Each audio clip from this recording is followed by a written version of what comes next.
Hey, Diana, did you know that a flywheel can make you rich? Mark, that's the stupidest thing I've ever heard.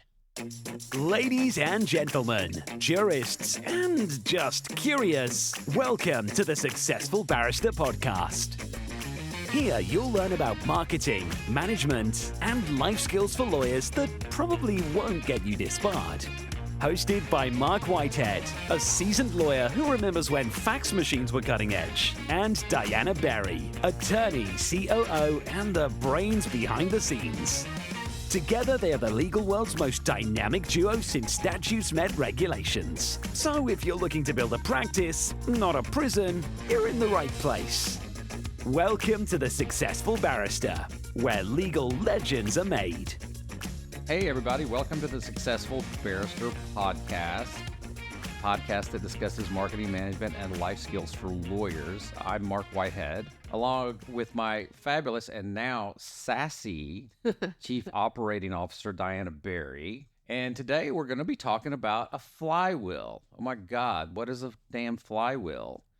I don't know. I still find this one a hard concept, but we just completed Good to Great. That was last podcast. Good to Great, the book by Jim Collins. Yep. And one of the concepts we didn't talk about last episode was the flywheel concept. And because we knew we were going to do this one, right? So the flywheel, Jim Collins published a monograph, new word for both of us. I'd never heard of the word monograph before. Yeah, apparently it's just a short. It's code for I'm going to write a short book, but still charge you full price for it. There you go. Well, Yeah. Good for him, because it did come out, 2019? I think Recently, much more recently than Good to Great. And it was on a concept that he introduced in Good to Great called the flywheel, which is what again? Okay, so I have to back up a little bit to shop class back when I was in high school. Mm-hmm. So when we were learning about how a car ran, an automobile engines have a flywheel in them. And the whole purpose of the flywheel is to allow the engine to maintain momentum when you release the accelerator, take your foot off the gas, and vice versa. When you accelerate, it kind of regulates the motor so it doesn't accelerate too fast. So it's sort of a regulator both in the positive and the negative. That's what I learned a flywheel to be. I had no idea. That's How what a flywheel actually is in a car.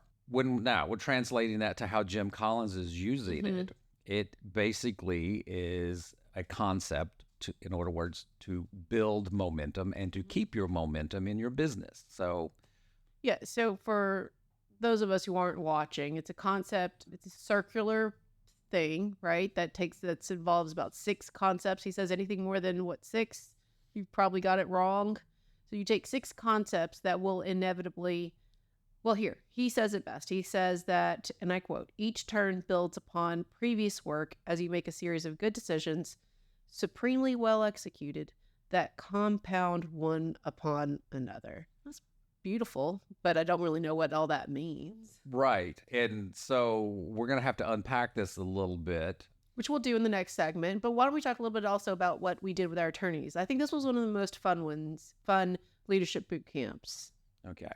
And for those who haven't listened before, we do quarterly leadership boot camps where we take our attorneys off site. We varied it a little bit now that we're doing the EOS, but what we have done is we find a lovely place off site with a lovely meal, with a waitress who will cater for us all day, and at the end of the day bring us some drinks to decompress. But we usually read a book. We have a book assignment, and Good to Great was one, Traction was one, and I have all of my attorneys put together a PowerPoint presentation based on the book about how they're going to apply those concepts to their particular practice area. Exactly. So anyway, leadership boot camp. Yeah. We did one on the flywheel effect. Yep. So everybody had to read the short book, very easy to do, and then distill it into their own flywheel. I got to participate in this one. That was fun. So I created a flywheel for the whole firm, which incidentally looks nothing like yours. See, I cheated because I stole somebody else's, but the most sincere form of flattery. Let's talk about that in the next segment. But it was, I think, very challenging for our attorneys. I mean, the flywheel itself is a very challenging concept. He puts it forth a couple of examples within the book. So just to kind of do a quick book summary, he takes he gives you real live examples of flywheels. He also provides a nonprofit example, services, and manufacturing. So lots of different flywheels in the book. Is there a good one that we could share, maybe of a company that people would know? Amazon? Okay. Here, why don't you? Here, I'm going to pass the. We're going to cheat, and we're just going to share books and Amazon flywheel right there at the bottom left. So the Amazon flywheel starts at the top. Lower prices on more offerings. Obviously, they sell a lot of crap. The second is increased customer visits, which they have done a tremendous job. I can see my wife every damn day on her phone looking at Amazon. Attract third-party sellers, so they don't have to offer all the products. They have third-party vendors coming in. Expand the store, extend the distribution, which God knows Amazon has done. Grow revenues per fixed costs. I have no idea what that means, but that's probably some financial metric that they're worried about, which leads back to the top again, which is allow them to offer lower prices on more offerings. So it's a circular event. And the more they push on the flywheel, the faster and faster the flywheel goes. Well, and so Amazon started out as a bookseller. Do you remember that? I remember that. Yeah. So they started out as a bookstore, and then they expanded into everything it is now that your wife is shopping for. So, but they took the same flywheel, right? So if you take books, they offered lower prices on the books to bring more people onto the website, and then they don't carry the books, right? They have people who want to carry the books, right? So it wasn't Amazon themselves, right? Third-party vendors, exactly, which is their third concept on the flywheel. And then they expanded the store and extended distribution. That's their fourth concept, which was, I'm assuming, moving past books. Maybe then it was audiobooks. I don't really know Amazon's history that well, but now if you look at it, then grow revenues, as you said, is their final concept. So. Funny story. I was at a financial seminar back in the 90s, and Amazon came up, and the guy sat there from the podium, a well-respected financial guy, and goes, I will never, ever, ever buy Amazon stock because these people do not turn a profit, ever. And we all believed him. If we would have just known right then that this guy was full of shit and didn't know what he was talking about. Yeah. Apparently Jeff Bezos knew what he was doing with his flywheel concept. Yeah. And what he did, he just kept plowing profits back into the business and just kept replowing profits and replowing profits and never tried to make a profit. He just tried to build the company. Isn't that his letter to his shareholders? We should do an episode on that. Oh, that would be great. Yeah, like just taking that. That was a good one. I think he even releases some portion of it now, but still in his annual letter. Anyway, I think we're probably chasing a rabbit down the deep dark forest. Well, I don't know, but I think it's a great example. There's an example of a business flywheel in effect. And one of the things I remember Colin saying in his book, he goes, you have to have all of the pieces of your flywheel working or none of it works. Exactly. If there's one piece of your flywheel that is broken, the chain is broken. It will not work. For example, for us in a customer service firm, we have to have great customer service. It doesn't matter how good we do the rest of what we do. Mm-hmm. If our customer service sucks, we're not going to be successful. Yep. You know, our reputation gets trashed. We get no repeat business. It won't work. And that's one of the key things that I have figured out over the years is a customer service business. And that's exactly what law is. We are a customer service business. We are no different from a doctor or an accountant or a TV or the guy who cuts your lawn or whomever. We're all in the same damn business. We're in the customer service business. We don't sell widgets. We don't sell iPhones. None of that. It's all about customer service, which I think is like one of the biggest and most neglected pieces of the flywheel for law firms out there generally. This podcast is sponsored by Marc Whitehead Associates, a national disability benefits law firm. Marc Whitehead runs a firm of over 60 dedicated people whose mission is to make a difference in the lives of our injured and disabled clients. Marc represents disabled claimants in Social Security disability, private disability insurance, and veterans disability claims in all 50 states. Marc Whitehead is double board certified in both Social Security disability law and personal injury trial law. Marc has litigated disability cases in over 40 states and counting and can help your clients too. Stop throwing your phone calls away. Call Marc Whitehead at 701-VIP-LEAD. That's 701-VIP-LEAD. or visit our website at disabilitydenials.com. Referral fees are paid in all jurisdictions where it is permitted. Refer us your disability cases today and know that your clients will be in good hands. All right, Dana, we're going to talk a little bit more in depth about each element of the flywheel, particularly the flywheel within a service industry company like legal, The flywheel you came up with. and the flywheel I came up with. Exactly. So the first question in the flywheel is, who are you going to serve? Who is your market? What are you going to do? What type of clientele are you going to serve? And for us, we're on the consumer side of legal. We don't represent businesses. We don't represent corporations. We don't represent insurance companies, banks, whatever. We represent individuals. So we're on the consumer side. Well, what do individuals need? So when you start thinking about it, individuals need family law.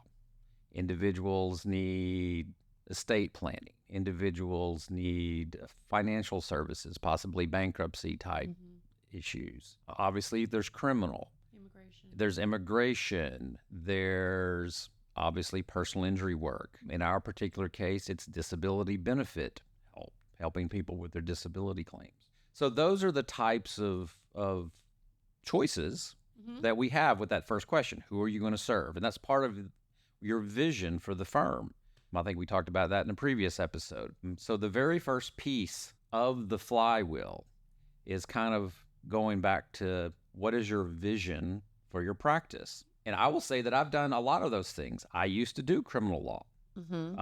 I used to do bankruptcy law. I have done some probate before. Of course, I'm board certified in personal injury law. I've tried over 50 some odd PI cases in a former lifetime before I moved on. But when I look back at it, was that my choice, or was it based on the dictates? These are the clients that are actually coming to me. I'm basically handling what walks in the door. The banks and the insurance companies weren't walking in the door for me 30 years ago when I was a young lawyer who had literally no experience in the business world. Right. So the only people who would hire me were consumers. And those, back in the day, there was a thing called the Yellow Pages, and that's what we used to get our business from. We advertised in the Yellow Pages, and that's why you did it. So to some extent, that first of who you serve was dictated, the type of clients, by demand. Yeah. It was dictated by demand.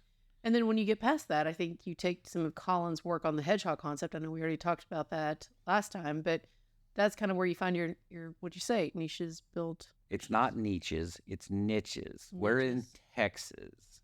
It's not voir dire, it's voir dire. Okay. We are Texas lawyers. We got to put that twang on it now. Yes, sir. I'll work on that for next niches. episode. It's niches. Niches. But I think that's where Colin's, to bring back the good to great, that's his hedgehog concept, right? So then at some point you had everything just in, you took whatever business you needed to keep the firm afloat, and then... It's what Steve Riley would call threshold law. You take anything that crosses your threshold. There you go.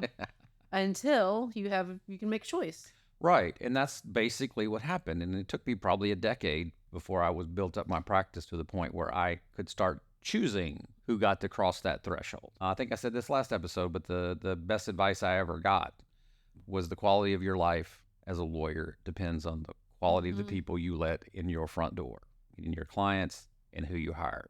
Yeah. So as you progress in your practice and you build it up, and you build up your revenue, you increase your choices. All of a sudden now you can be choosy about who you let in the front door.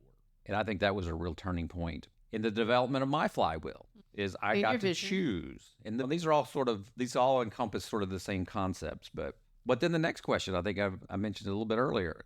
The second part of the flywheel is, how is your ideal client going to find you? And that's not always the easiest thing in the world. Every lawyer I know is always looking for more business, and they're always looking for the secret sauce to finding more business. It's not easy. It's hard work. It takes a lot of trial and error, and it's more error than anything. But how is your ideal client going to find you? Like I said, back in the day, we started out with Yellow Pages. It wasn't necessarily the most ideal way of finding clients, but it was basically what was available to me at the moment. I couldn't afford TV, and I didn't have a reputation to build off of. I didn't have a referral base to work from. I had to get out there one way or another, and Yellow Pages was sort of the thing of the day. Is that how you developed your marketing plan?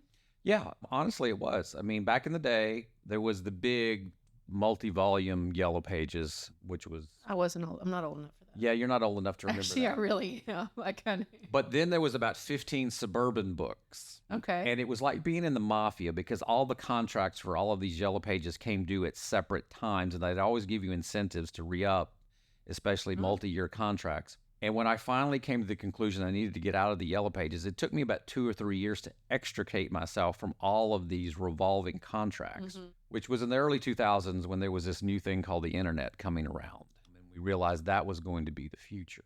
But yes, I finally extricated myself from the Yellow Page mafia. But it used to work. I'd sign up 20 cases a month. That's a day, there was about 20, 22 work days in a month, not including weekends. I would sign up about a case a day. From the Yellow Pages. From the Yellow Pages. Yeah. And so now we've advanced. We have this marketing plan, which is probably a whole other episode. Listeners should definitely Write that email down. Marketing plan episode. We're going to do that. Yep. And then we should definitely email Marc at markwhitehead.com with a C. He'll give it to you for free if you don't already have it. Anybody who wants my marketing plan, send me an email. Be But I happy. think it's pretty genius. So it's 4 different ways. So just really succinctly, what is our marketing plan? Because that is question 2. How will we be found by our prospective clients? So there's really 3 key components to our marketing plan. And I have found this coaching with other law firms, that the 3 ways, the most efficient, most effective ways to get your ideal client. Number 1 is a strong internet presence. Yeah. Okay. The Google gods. The Google gods. Number 2 is a strong, I'm going to call it an attorney referral base. Some people would call it a professional because the referral base might extend into doctors, chiropractors, whomever. But a professional referral base. For us, it's mostly lawyers. I think we have about 4,500 people, 4,500 lawyers on our Successful Barrister mailing list. And the third is your client base. We have 20,000 people. I'm looking at our producer here. How many people we got in our mailing list? About 20,000? Yes, sir. Something in the neighborhood of about 20,000 people in our email mailing list. And growing. Those are the 3 most effective ways, cost-efficient ways of developing new business. Not that there aren't other ways. There's TV, there's radio, there's other ways of doing it. But just in terms of pure efficiency and low cost, that's the best way I have found to do it. And they all feed off each other. If a lawyer tells a prospective client to call us, before they call us, they're going to go to the internet and look us up. Yeah. They're going to check us out first. That's happened to me. I bought some real estate up in New York a couple of years ago, and a real estate agent, I had to hire a lawyer in New York. I didn't know anybody. She gave me 3 names. I went to the internet and looked up all 3 names. One name had a nice website. The other 2 barely had listings. I'm like, I picked the one with the nice website. Naturally. And I'm not an educated lawyer. I should know, but I didn't know. Well, so let's definitely spend more time on marketing. But where do we go? Who do we serve? How are they going to find us? The next part is how are we going to convince them to hire us? Because just because they found us doesn't mean they don't have choices. Yep. They absolutely have choices, and they're probably looking at multiple attorneys when they're out there looking. So what are you doing as a lawyer to convince them and to close the sale? And again, lawyers don't like to use the word sales, but it's true. We're in the business of sales. We have to market to find the potential client, but then we have to close the sale. How are we closing the sale? And it depends on your type of practice. I mean, if you have a small, more of a niche, low volume practice, you're probably, as the lawyer, you're probably the salesperson. You're the one going in, meeting with that client. You're closing the deal. You're making the good impression. You're making the right promises. You're providing the correct wow experience from the very beginning. Then you look at us on the flip side, we're very much a volume practice, which means that I have to create a sales team. I can't do it. There's no way. Last year we had 15,000 leads coming through our system. There's no way I could look at that. Right. Absolutely no Or way. any of our attorneys. Or any of our attorneys. As a matter of fact, attorneys make the worst salespeople. They are horrible. Well, they tend to bottleneck the system. They bottleneck the system. And quite frankly, if they're busy, and they're always busy, they become overly picky. And they are like, yeah, I don't want to deal with it. And that's the worst thing you can do is turn away good business. So in our case, we've created an intake team or a sales team And we have an intake manager. We have, I think, somewhere between 6 to 8 intake specialists who are highly trained, and this is all they do is they're on the phone every day talking to people, basically closing the screening out the qualified leads and then going after those qualified leads and closing the deal. And there's attorney supervision and there's backup systems and so forth. But we have basically removed the attorney from this process because we realized that the attorneys were the bottleneck.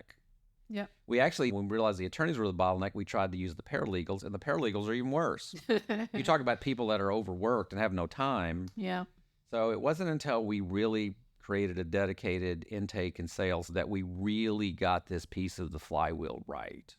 So going back even further, though, just really quickly. So I have the feeling a lot of our listeners probably are where you were a few years ago, where you were still screening leads and making the calls. And was there one moment where you were like, yeah, it's time. I need to find somebody else to do my intakes? No, it was a slow, decades-long, painful evolution. And it was just, and that's what it was. Initially, I did the screening and the sales. Then I passed it off to the paralegals, and the paralegals did the screening and the sales. And then the very first time I hired a marketing director, and the marketing director, we need somebody to come in and close the deal other than who's doing it. And I'm like, okay, what do you mean? And he says, my mother would be perfect. And I'm like thinking, is she serious or is she just fishing for a job for her mother? Probably both. Yeah. So we hired her to come in and do mother? Her mother. We hired her mother to come in. She was in her 60s at this point, hired her mother to come in, and she basically did all the screening, all the closing, and that's all she did. She did nothing else. And she was so good at it. And I remember people saying, hey, can we give her some work? Can we pass off some filing for her to do? I'm like, no, you touch my intake person, I will cut your hands off. So I like, all right, this is great. Let's get another one. So I got a second, and then I ended up getting a third one, and then a fourth one, and then a fifth one. And I'm like, I can't manage all of this. I need a manager to manage the intake team. Right. Now, I will say it was about the same time that I started dabbling a little bit in mass torts, and I started dealing with mass tort vendors, and they all have call centers with this setup already. So I went and visited a call center with CAMG, Consumer Attorney Marketing Group, CAMG, Steve Nober's company. They're based out of California, which happened to be in California. And Steve said, hey, come visit our intake center. Mm-hmm. And I went and visited, and there's just row upon row of cubicles, small cubicles. The intake staff don't get the 6x6s. They get 2x4s. And at the end of every row, there's a manager sitting up on a really high bar stool. And if there is somebody in the intake department that's has a headset and they're talking in front of their computer screen, if something weird happens, they raise their hand, and that woman jumps up off her bar stool and goes and runs to that cubicle to see what she can do to help close that sale. That's literally how it worked.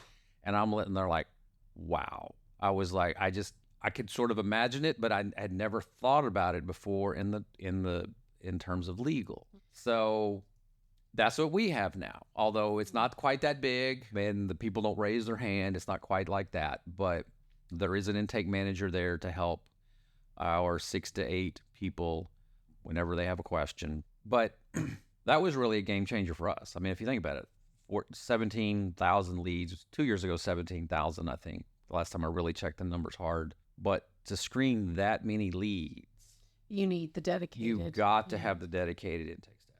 And I think you said something that's really important is that you protected them from the miscellaneous work that law firms inevitably have. And you didn't let them become a dumping ground for just the filing and answering the other stuff that happens. And so what's the next step in your flywheel, Marc? So the next question is, how do you provide value for the clients? All right, so no, we've closed the sale. We now have new clients. Well, how do we actually fulfill the terms of our agreement? How do we provide value? In business vernacular, every firm is in the business of providing some sort of value, whether you're selling an iPhone or whether you're doing auto repair or whatever. You're providing value to the client in exchange for getting paid.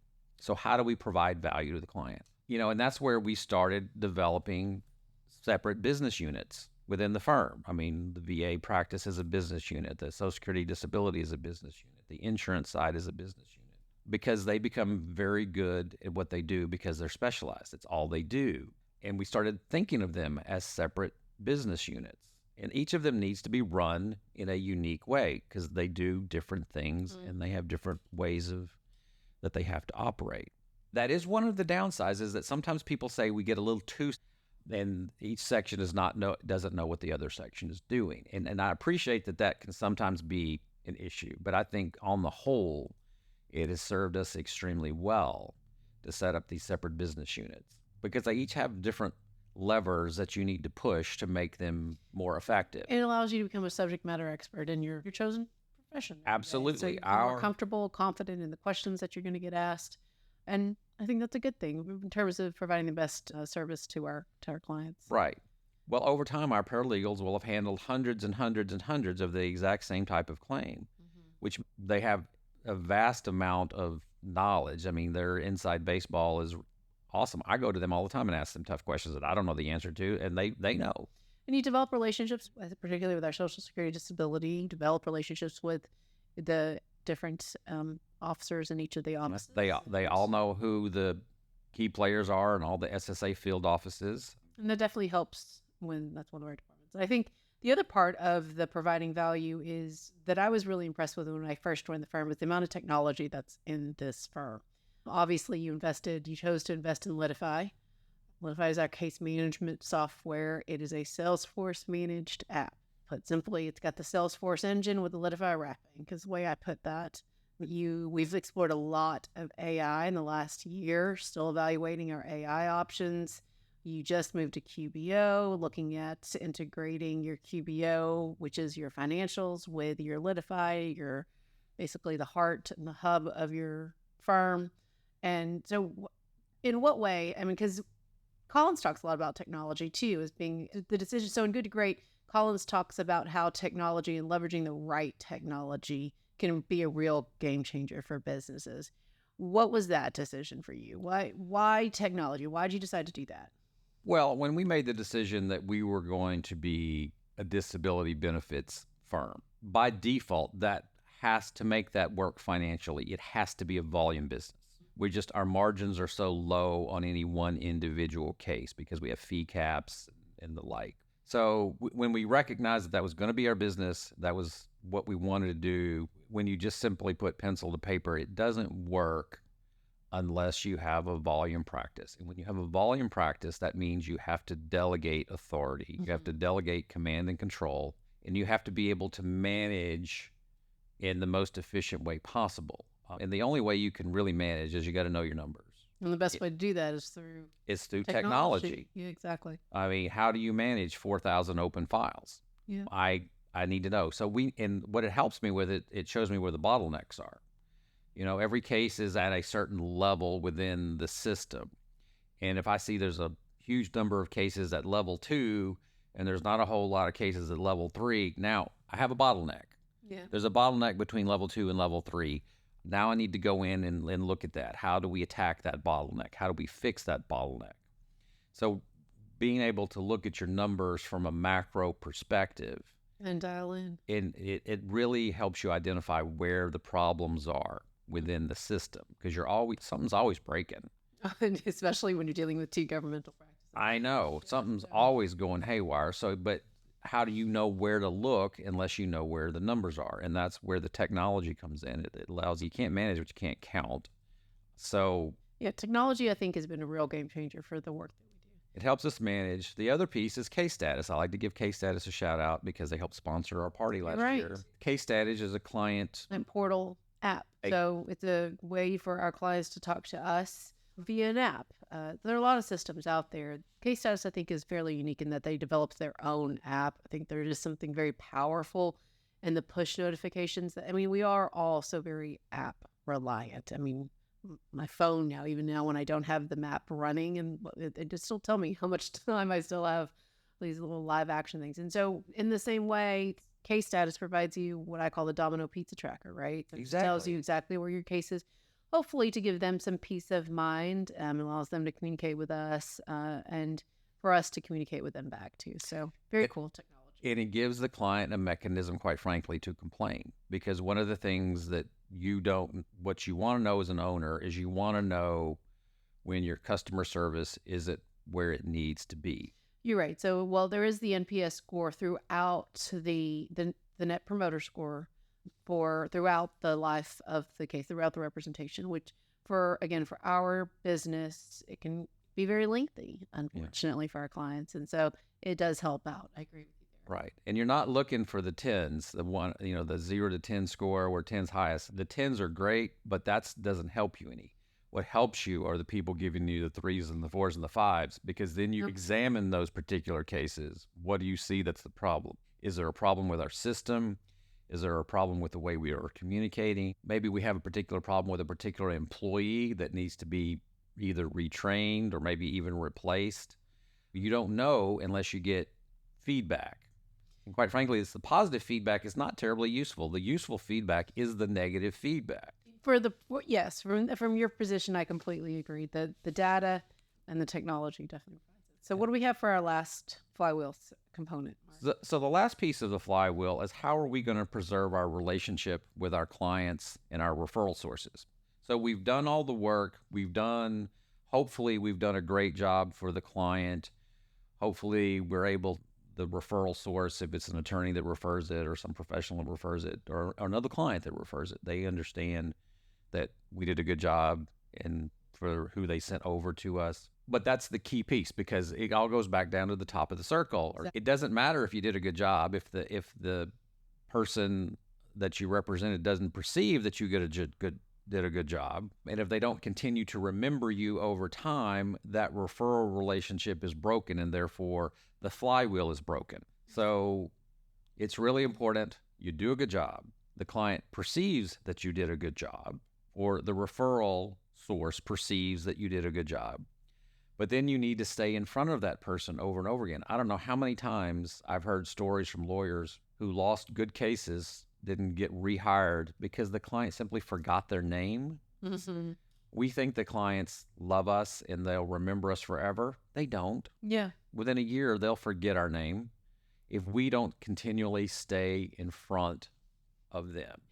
So Marc, what are some of the ways that you found to be successful to keep up with your referrals? Well, you have to stay top of mind. Yep. So, it has to be regular. So we do mailings to clients about 4 times a year.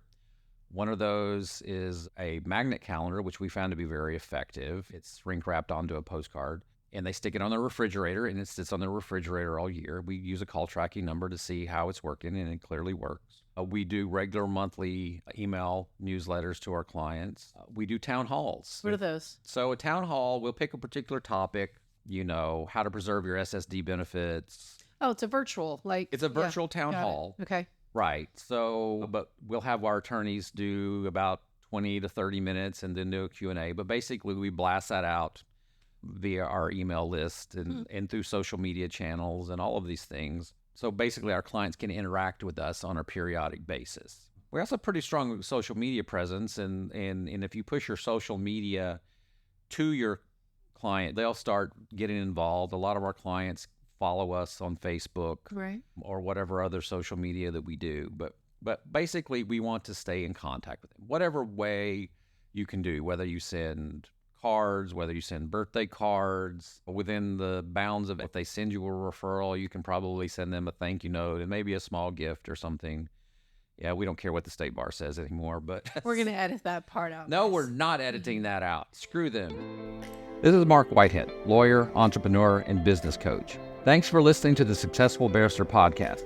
If we've stirred your juices, hit me up with an email at marc@marcwhitehead.com. Remember, Marc is spelled with a C. And get on the Successful Barrister newsletter mailing list. Even better, let's set up a call. I'd love to talk to you about working together, talk shop, or just shooting the breeze.